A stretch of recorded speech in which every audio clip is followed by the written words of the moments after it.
ఏ చిన్న డౌట్ వచ్చినా ఇవాళ నేను ఏం తినాలంటే కూడా ఏం అడిగే దగ్గరికి వెళ్ళిర్రు. అవును, వాస్తవం. So every decision is being taken by people through AI okay. And it's addictions అంటాం కానీ it has become part of life now. True.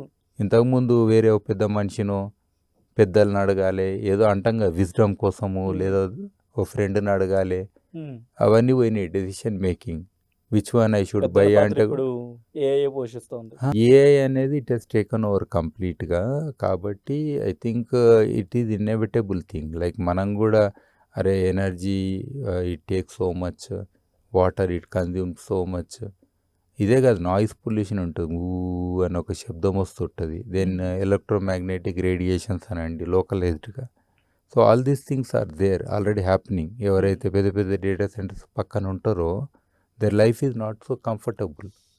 Liveability అంటాం కదా ఫర్ ఎగ్జాంపుల్.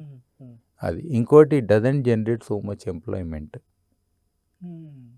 ఒకసారి సిస్టమ్స్ అన్ని పెడితే ఎవరో కొంతమంది చూసుకుంటుంటారు అంతేగాని మన ఇంట్లో ఒక యూపీఎస్ మూలకు పడి ఉంటుంది, అది ఎప్పుడు కరెంట్ ఉన్నా లేకున్నా దాని పని మీదనే ఉంటుంది చూడు. ఆ టైప్ ఇది ఒక డేటా సెంటర్ రన్ అయితేనే ఉంటుంది.